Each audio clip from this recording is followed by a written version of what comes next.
제목으로 말씀을 드리고자 합니다. 미국 공군 조종사가 비행 훈련을 하게 될 때에 그때 교관이 시키는 게 있답니다. 네가 비행기를 조종할 때 네 기분이나 네 느낌이나 네 감정으로 비행기를 조종하지 말고 네 생각으로, 네 감으로 비행기를 조종하지 말고 반드시 계기판을 철저하게 보고 신뢰라고 합니다. 동서남북에 네 느낌으로 정하지 말고 계기판이 동쪽인지 서쪽인지 남쪽인지 북쪽인지 그걸 보고 계기판을 보고 동서남북을 정하고 고도를 높일 때도 이 느낌으로 생각하지 말고 계기판을 보고 그 높이가 어느 정도인지 또 이 수평을 기울일 때 너 느낌을 가지고 생각하지 말고 항상 수평의 눈금을 봐라. 만약에 너가 이 계기판을 신뢰하지 않는다면 결국에는 비행기가 너를 죽이게 될 거다. 이 교육을 그렇게 많이 받는다고 합니다. 한 번에 이 비행기 조종사가 캄캄한 밤에 야간 비행을 갔는데 하필이면 그때 비가 억수같이 내리는 날이었다고 합니다. 비행기를 이렇게 몰고 운전을 하게 되는데 자기 느낌에 오른쪽에 날개가 처지는 것 같아 보여요. 그래서 비행기를 이제 왼쪽으로 기울였는데 이 방향이 자기가 생각하는 방향이 아니라는 겁니다. 그런데다가 보니까 비행기가 뒤집어져 가고 있어요. 그때 교관이 가르쳐줬던 이야기가 번쩍하고 머리에 스치더라는 겁니다. 계기판을 신뢰하지 못하면 비행기가 너를 죽일 것이다.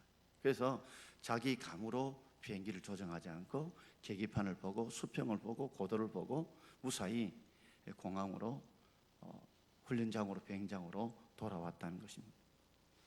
여러분, 우리가 이 땅을 살아가면서 우리가 우리의 느낌으로 우리의 감정으로 우리의 생각으로 살면 그것이 올바른 길이 아니라는 거죠. 우리 인생에 어디로 가야 되며 무엇을 해야 될지 그 계기판의 방향을 가르치는 것이 바로 하나님의 말씀인 줄 믿습니다. 마태복음 4장 4절을 우리 함께 읽어볼까요? 마태복음 4장 4절입니다. 함께 읽겠습니다. 사람이 떡으로만 살 것이 아니요 하나님 입으로 나오는 모든 말씀으로 살 것이니라. 아멘. 사람이 떡으로만 사는 사람들이 있어요. 사람은 영혼과 육신으로 이루어져 있습니다. 그래서 육신의 양식이 필요해요. 육신이 살기 위해서는 떡이 필요합니다. 그러나 떡만으로 사는 게 아닙니다. 왜냐하면 사람은 영혼이 있기 때문에 그렇습니다. 이 세상에 많은 세상의 사람들은 떡만 바라보고 떡만 추구하다가 이 땅에서 그저 죽습니다. 남보다 좀 더 많은 떡, 좀 더 좋은 떡, 이거 더 많이 얻으려고 하다가 이 땅이 끝날 때가 많죠. 사람이 떡으로만 사는 것이 아니요, 이 말 속에는 사람은 떡이 필요하다는 말입니다. 떡이 없어도 되는 것이 아니라는 말입니다. 떡이 바로 우리가 밥이요, 우리 육신의 양식이죠. 이거 먹어야, 육신이 밥을 먹어야 우리 몸에 들어와서 뭐로 바뀝니까? 소화가 되면 에너지로 바뀌게 되고, 에너지가 있어야 우리를 일할 수 있고 살 수가 있습니다. 그러나 사람은 우리에게 영혼이 있습니다. 영혼의 양식이 있어야 됩니다. 그 양식이 바로 하나님의 말씀, 하나님에서 나오는 모든 말씀으로 우리가 살아야 될 줄 믿습니다. 그렇습니다. 우리가 이 땅에 살면서 떡으로만 살면 그 인생은 영혼이 죽어버립니다. 영혼이 어떻게 죽을까요? 영혼은 영혼이 죽지 않을 까닭인데, 영혼이 죽는다는 표현은 그 속에 기쁨도 없고 감사도 없고 즐거움도 없고, 이게 없는 게 바로 영혼이 죽은 거와 다를 바 없습니다. 바꿔 말하자면 영혼이 절망 가운데 있다면 절망은 죽음에 이르는 병과 똑같습니다. 내 속에서 요새 살아도 사는 것 같지 않고 마음에 기쁨도 없고 즐거움도 없고 감사가 없다면 한번 생각해 보십시오. 영혼의 양식이 떨어지진 않았는지, 영혼의 양식을 충분히 내가 먹고 공급받지 못한 것은 아닌지, 하루 세끼 육신의 양식은 꼬박꼬박 챙겨 먹으면서 우리는 영혼의 양식인 하나님 말씀은 우리는 꼬박꼬박 챙겨 먹고 있든지, 하루에 여러분 성경 말씀을 몇 글자나 여러분 눈으로 먹고 입으로 먹고 귀로 먹으시는지요?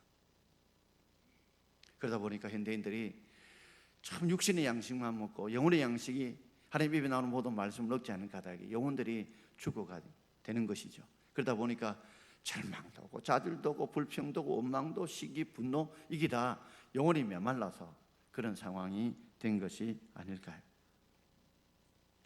그래서 오늘 16절에 같이 읽겠습니다. 모든 성경은 하나님의 감동으로 된 것이요. 바로 모든 성경이 바로 하나님의 말씀이죠. 이걸 우리가 먹어야 되는데, 그러려면 이 말씀이 누구에 의해서 지어졌느냐? 사람에 의해서 써진 것이 아니라 하나님의 감동, 성령님의 감동으로 이 성경이 기록된 줄 믿습니다. 한번 이렇게 생각해 보세요. 제가 연필로 가지고 글을 씁니다. 그러면 글자가 남죠. 그 글자의 흔적은 무엇 때문에 남습니까? 흑연 가루 흔적 때문에 글자가 남습니다. 그렇지만은 그 흑연 가루만 보시면 누가 적은지 모릅니다. 그죠? 그러나 우리는 알죠. 흑연 가루가 묻어서 글자가 된 걸 보면 누군가가 이게 글씨를 쓴 사람이 있기 때문에 그렇죠. 연필이 지가 글을 쓸 수 있는 게 아니잖아요. 흔적이 없어요. 단지 흑연 가루만 남아 있습니다. 바로 성경이라고 하는 이 흑연 가루의 글자는 어떻게 기록됐느냐? 바로 성령 하나님께서 각자의 사람들 속에 성령님이 감동을 주심으로 말미암아 이 성경이 기록된 줄 믿습니다. 이 성경은 사람의 글이 아니라 하나님께서 그 사람을 감동케 해서 지어진 하나님의 말씀인 줄 믿습니다. 그래서 우리는 성경을 읽을 때마다 두 가지를 꼭 기억해야 돼요. 한 가지는 이 하나님이 말씀이다 라는 걸 기억해야 되고, 이 하나님의 말씀이 바로 성령님의 감동으로 기록됐듯이 우리도 성경을 읽을 때, 우리가 성경을 말씀을 들을 때, 그때 우리에게도 성령님의 감동을 주셔서 이 말씀을 잘 깨달을 수 있는 은혜를 달라고 기도할 수 있는 저와 여러분 되기를 바랍니다. 목사인 저 자신도 아무 성경이나 펴놓고 설교하라면 설교 못합니다. 물론 이제 오랫동안 목회를 하다 보니까 성경 어느 정도 펴면 뭐 설교할 거는 다 충분하겠죠. 그러나 어느 구절 내놓고 다 설교를 하라면 설교 못합니다.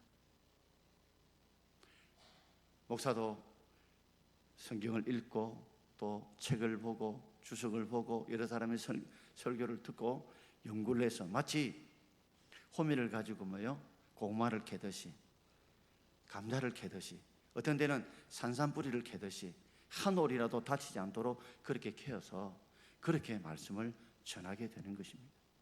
그러므로 저도 성경을 항상 읽을 때 이 말씀은 사람을 통해 쓰여졌지만 그 배후에 하나님의 감동을 통해 기록되므로 이 말씀은 하나님의 말씀이라고 저는 믿고 설교합니다. 또한 성령께서 이 성경의 저자에게 감동을 주신 것처럼 내게도 그런 감동을 주셔서 제가 성경을 풀이하고 설교할 때 성도들에게 그 하나님께서 원하는 의도를 그대로 전달할 수 있게 해달라고 기도합니다. 그래서 우리 그러죠. 성령님의 인도, 성령님의 조명, 말씀을 들을 때마다 우리로 하여금 그 말씀의 의미를 마치 어두운 데 조명을 쫙 피면 글자가 보이고 사물이 보이듯이 이 말씀이 성령님이 햇빛을 쫙 비춰주지, 조명을 비춰주지 깨닫게 해준 게 성령님의 조명입니다. 그리고 가슴에 주시는 건 뭐라고요? 성령님의 감동입니다.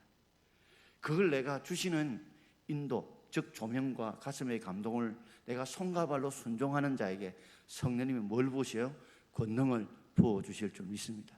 기름 부어주시는 거예요. 그러니까 분명히 성령님 하나님께서 아무에게나 권능을 부지 않아요. 먼저 그 주시는 머리로 인도하심, 조명하심을 주고 가슴에 주시는 감동대로 순종하는 자에게 성령님이 권능을 부으시지, 순종하지 않는 자에게 성령님은 절대로 권능을 부어주지 않습니다. 왜 많은 사람들이 하나님의 말씀이 이 성경을 하나님 말씀인 줄 책임지 느끼지 못하고 깨닫지 못하는 이유 중에 하나가 듣기는 듣고 가슴에 감동을 받아도 손과 발로 말씀대로 순종하지 않기 때문에 성령의 권능의 역사가 부어지지 않기 때문에 역사가 나타나지 않는 것이지요. 요단강을 건널 때도 그때 요단강이 범람할 때입니다. 추수할 때 범람할 때예요. 그런데 그들이 짊어진 게 뭐예요? 제사장들이 북궤를 짊어졌습니다. 하나님을 짊어졌어요. 하나님의 말씀을 짊어지고 순종해서 범람하는 바닷물결에 발을 디딜 때에 요단 강물이 갈라진 줄 믿습니다. 순종하는 데 하나님의 역사가 나타나지. 우리는 그렇게 생각하죠. 하나님 역사를 보여주면 믿겠습니다. 천만에요. 성경 그렇게 말하지 않지만 믿는 자에게 하나님의 영광을 보게 하실 줄 믿습니다. 이 하나님 말씀이 어떤 능력을 가지고 있느냐, 이 성령의 감동의 기운에 어떤 능력을 가지고 있느냐, 히브리 4장 12절 말씀입니다. 우리 함께 읽겠습니다. 하나님의 말씀은 살아있고 활력이 있어 좌우에 날쌘 어떤 검보다도 예리하여 혼과 영과 및 관절 골수를 찔러 쪼개기까지 하며 또 마음의 생각과 뜻을 판단하나니. 아멘. 하나님 말씀은 죽은 문자가 아닙니다. 살아 있습니다. 이 말은 이 말씀대로 하나님이 역사하시기 때문에 이 말씀이 살아있는 줄 믿습니다. 우리가 약속음이 왜 살아있는 약속음입니까? 한쪽이라도 약속을 안 지키면 그건 부도음이에요. 그러므로 예를 들어가 제가 약속을 받았는데 2019년 9월 30일 날 약속이 되면 우리는 믿습니다. 그때 9월 30일 되면 이 약속음은 뭐로 바뀝니까? 현금으로, 돈으로 바뀌게 되어집니다. 바로 그 약속음이 살아있기 때문에 그렇습니다.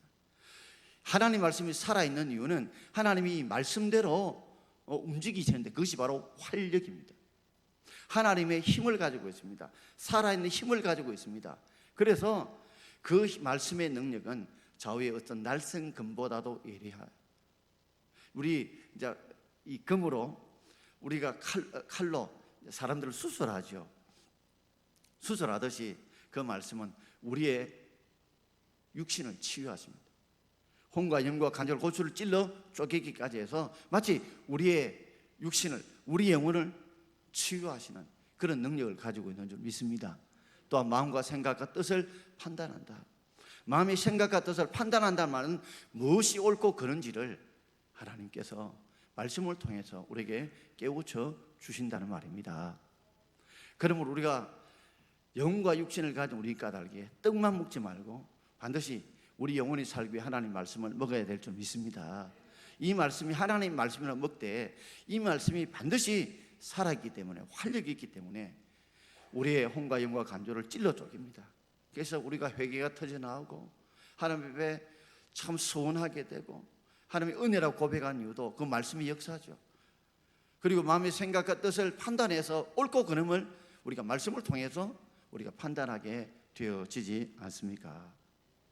월남 이상재 선생님은 원래 유교 사상이 아주 뿌리 깊이 임박인 사람이 월남 이상재 선생님입니다.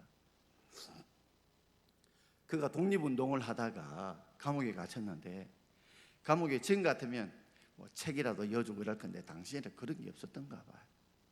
하루 종일 독방에 갇혔는데 함께 일할 사람도 없는데 너무 답답하죠. 너무 클클해요. 근데 보니까 그 마루틈 사이에 조그마한 종이 하나가 끼어 있어요. 종이가 뭔가 보니까 조그마한 성경을 갖다가 누가 읽다가 거기에 꼬개꼬개해서 그 마루틈 사이에 꼽아놨어요. 하도 읽을 게 없다 보니까 그걸 읽은 거야. 읽은 내용이 뭐냐면 오른밤이 때리거든 왼밤도 돌려대고, 속옷을 달라거든 겉옷도 주고, 오리를 가자면 심리도 가게 하라, 이 말씀을 읽은 거예요. 뭐 이런 너무 맹랑한 소리가 있느냐고. 있을 수 없는 이야기라고 막 쭉 고개에서 다시 고개에다가 꼽아놨어요. 다음날 좀 되고 또 읽을 게 없잖아요. 독방에서 뭐 사람이 있나 누가 있나 또 읽어본 거야. 또 읽어보고 또 읽다 보니까 이게 그 말씀이 믿어지더라는 겁니다. 할렐루야. 왜요? 성경이 하나님의 감동으로 기록되듯이, 그 사람의 성령의 감동으로 역사하셔 성경이 기록되듯이 월남 이상재 선생님 속에 그 말씀을 읽을 때 그 말씀이 누가 역사한 거예요? 성령님이 감동하심으로 그 혼과 영과 관절 골수를 찔러 쪼개서 하나님 앞에 회개하게 만들고 주님 앞에 돌아가게 한 줄 믿습니다. 그렇습니다. 하나님 말씀은 이 힘이 활력이 있어요. 살아있는 힘이 있어요. 왜요? 그 가운데 성령님이 역사하기 때문인 줄 믿습니다. 아시다시피 로펠러가 이민 가정에서 제대로 배우지 못했지만 엄마가 예배에 대해서는 세 가지를 늘 강조했답니다. 예배 시간에 제발 뒷자리에 앉지 마라. 맨 앞자리에 앉아라. 앞으로 저 뒤에 계시면 앞자리 좀 앉으세요. 맨 앞자리에 앉아라. 두 번째는 말씀을 들을 때에 내게 주신 하나님 말씀으로 들어라. 그리고 아무리 힘들더라도 11조는 꼭 해라. 알다시피 로필레가 제대로 배운 사람은 아니에요. 그러나 늘 예배당에 맨 앞자리에 일찍 와서 예배 한 30분 전에 와서 늘 말씀을 듣기 위해서 준비를 했답니다. 철저히 회개하고 오늘도 하나님 말씀으로 내가 말씀을 받게 해달라고 그렇게 기도를 준비하고 예배를 앉았대요. 늘 예배 때마다 은혜를 받고 은혜 받은 대로 살았어요. 그가 세계 최고의 갑부인데 지금 갑부도 록펠러만큼 지금의 돈으로 환산하면 록펠러만큼 부자는 될 수 없다고 합니다. 그러다 53세에 그가 사망 선고를 받았습니다. 결국 살 수 없다는 선고를 받았어요.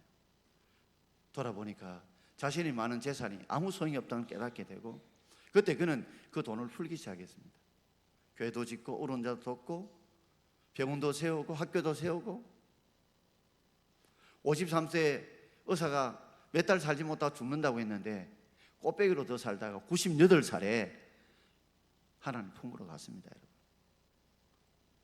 지금도 록펠러에 대해서는 많은 사람들이 존경하는 이유 중에 하나가 그는 부자이지만 존경받는 부자였고 말씀대로 실천하며 순종하는 부자였기 때문에 그렇습니다.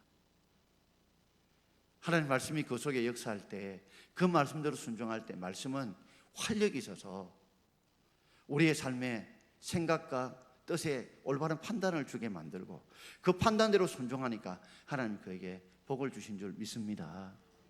인천에 가면 인천 주한감리교회라고 있습니다. 이게 본당이 있고 그 옆에 큰 이전의 건물에 성서박물관, 국제성서박물관이라는 것이 교회 옆에 있습니다. 여기 가보면 희귀본 성경이 약 한 1만여 권 있다고 합니다. 그 중에 구간회라고 하는 그 교회 집사님의 필사본이 기록되어 있는데 그 사연을 보면 이분이 위암에 걸려서 이제 얼마 살지 못한다는 것을 받게 됩니다.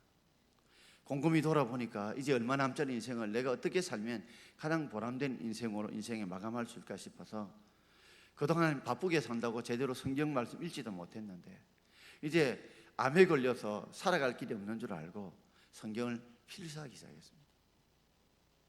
필사하다가 위암에서 고침받은 줄 믿습니다. 그 성경이 기록되어 있어요. 그렇습니다. 이 하나님의 말씀은 우리가 순종할 때 성령님이 감동하시면 육신의 질병도 성령님 고쳐주실 줄 믿습니다. 정말 성령님께서는 우리의 질병조차도 우리 암도조차 고칠 수 있는 분이 의사가 못 고쳐도 하나님이 고치면 재발이 없는 줄 믿습니다. 사람이 고치면 재발이 있는데 성령이 고치면 재발이 없습니다. 그러므로 오늘 우리가 하나님 말씀을 우리가 잘 읽을 때 오늘 우리가 16절 한번 더 읽어볼까요? 자, 16절입니다.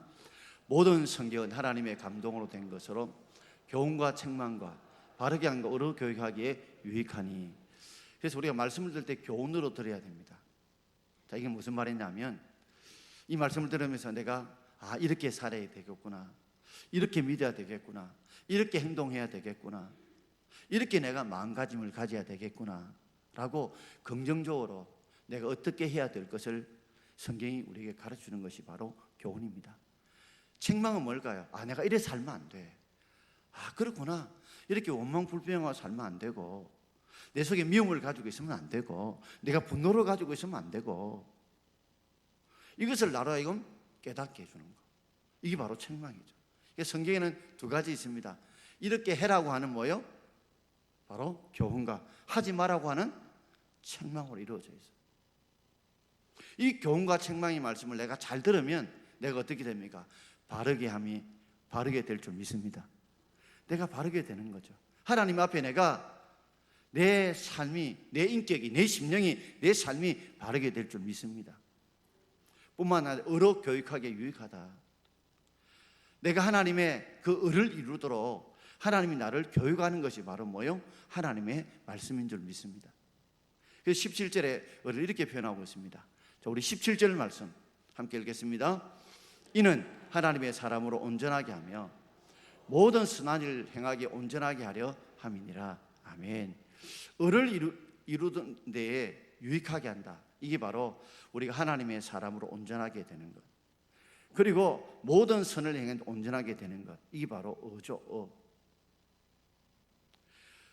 우리가 바르게 될 뿐만 아니라 우리가 온전한 사람이 되도록, 우리가 선한 일을 온전하게 하도록 우리에게 교육시키는 것이 뭐라고요? 하나님의 말씀인 줄 믿습니다. 그런 말씀을 들을 때에 우리가 교훈받을 것은 교훈받고, 또 하지 말을 것, 책망받을 것은 책망받고, 그대로 살면 우리가 바르게 될 줄 믿습니다. 뿐만 아니라 의로운 사람, 즉 의로운 행위를 할 수 있습니다. 그래서 우리가 하나님의 사람으로 온전하게 되고, 또 하나님의 일을 온전하게 할 수 있는 이런 교육하게 유익하도록 우리를 이끌어 주실 줄 믿습니다. 근데 나는 수십 년 동안에 하나님의 말씀을 읽고 들었는데 왜 나는 이렇게 변하지 않을까? 왜 변하지 않는다고 생각이 드십니까? 내게 교훈도 받고 책망을 받는데도 불구하고 내게 주시는 교훈과 내게 주신 책망 따라 내가 변화되지 않기 때문에 그렇습니다. 한 귀로 듣고 한 귀로 흘리는 거예요. 두 귀로 말씀을 듣고 가슴이 내려가야 돼요. 그래서 가슴을 새겨야 돼요. 새기고 이 말씀을 손과 발로 순종해야 되는데 우리는 듣기만 듣고 마음에 새기지 않고 손과 발로 순종하지 않기 때문에 우리가 바르게 되지 못하고 의로 교육하기 유익한 사람으로 변화되지 못하고 있지는 않는지요. 하나님은 우리가 하나님의 사람으로 온전하게 되는 것이 먼저 우선입니다. 그 온전하게 된 걸 가지고 온전한 일을 하도록 우리를 이끌어 가시는 것이지요. 목사님과 비누 장사가 서로 지하철에서 이야기를 나누었답니다. 아니 목사님, 교인들에게 맨날 바로 살아라, 믿음으로 살아라, 감사하며 살아라, 이웃을 사랑하며 살아라, 이렇게 해놓고도 왜 그리스도인들 안 바뀌는 겁니까? 그 하나님 말씀 능력이 없는 그런 건 아닙니까? 그래서 마침 그 지하철에 어떤 좀 누추하게 생 사람이 거지가 걸어가면서 동냥을 하더랍니다. 그래서 목사님 물었대요. 왜 저 사람은 저렇게 더럽게 샀냐고. 비누 장사 이때다 싶어가지고 저 비누로 씻으면 깨끗하게 될 텐데 안 씻어서 그렇죠. 그래서 목사님 그랬대요. 하나님 말씀 비누인데 그 비누를 얼굴에 묻대지 않으니까, 옷으로 빨지 않으니까 더러워지는 것과 똑같은 겁니다. 오늘 주시는 말씀을 내게 주시는 말씀으로 우리가 교훈받을 것은 교훈받고 책망받을 것은 책망받아서 날마다 교훈받은 대로 살고 책망받은 대로 살면 우리가 바르게 될 것이고, 나중에는 온전한 사람으로 온전한 선한 일을 하기에 유익한 사람으로 우리를 변화시켜 주실 줄 믿습니다. 국제기도원협회는 이름 그대로 사사기에 나오는 기도원 이름을 땄습니다. 무료로 성경을 만들어서 무료로 보급하는 곳이 국제기도원협회고, 기도원협회가 약 120년 전에 1899년에 미국 위스콘신주에서 개신교 단체를 중심으로 설립이 되었다. 한국에는 1964년, 56년대였죠. 한국기도원협회가 만들어졌습니다. 제가 여기 섬기는 분들에게 감동을 받았던 것은 딴 단체를 가게 되면 오늘 우리가 헌금을 할 건데 헌금하게 되면 그분들이 뭐 활동비 쓰고 뭐 쓰고 이런 게 없답니다. 이분들은 전부 자비한답니다. 이번 토요일 날 인터뷰에서 모이는지 안 갔습니다. 왜 안 갔냐면 다 저분들이 돈 내가지고 저분들이 대접하는 겁니다. 외부에서 돈 나오는 게 없대요. 오늘도 우리가 헌금을 할 건데 이 헌금은 전에 100% 성경을 출판하는데, 성경을 보급하는 데 쓰여집니다, 여러분. 그래서 제가 큰 감동을 받았습니다. 이분들이 모두가 자기 돈 내서 밥 사 먹고 자기 돈 내서 일하고 여기서 얻어진 것은 전액으로 다 하나님의 말씀을 보급하는 데 쓰시는 줄 알고 우리가 함께 마음을 모아서 만든 적듯 이 하나님 말씀이 많은 사람들을 살리고 이 하나님 말씀을 통해 성령이 감동할 때 많은 사람들을 변화시킨다고 우리가 믿기 때문에, 우리를 바르게 하고 의롭게 위한 말씀이기 때문에 사역에 조금이라도 함께 협력할 수 있는 저와 여러분 되기를 주의 이름으로 축원드립니다. 기도하겠습니다.